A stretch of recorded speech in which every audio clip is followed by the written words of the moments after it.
98% of asthma patients are taking wrong treatment. Wrong diagnosis. 2% right treatment తీసుకుంటున్నారు. Diagnosis సరిగ్గా జరగట్లేదనే. అంటే అప్పట్లో అసలు అవగాహన లేదు.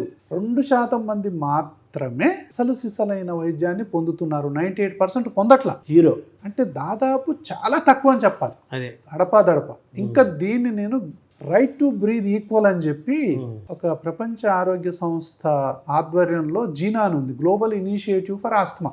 అంటే అప్పటికి ఆస్తమా పెరిగిపోతా ఉంది.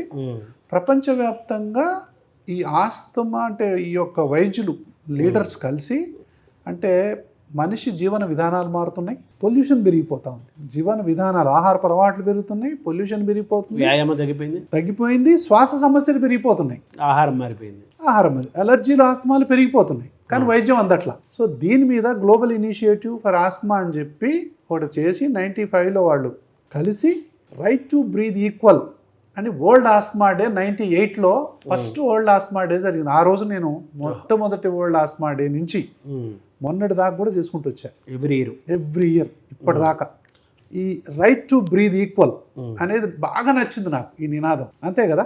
అవును. ఇప్పుడు అందరికీ ఆహారం అందకపోవచ్చు, మాట్లాడే హక్కు అంటారు, ఈక్వల్ రైట్స్ అంటారు కదా, జీవించే హక్కు, మాట్లాడే హక్కు ఉన్నట్టుగానే ఉద్యోగం, శ్వాస పీల్చుకునే హక్కు ఉండాలి కదా, పని చేసే హక్కు, అలా శ్వాసించే హక్కు కూడా మనిషికి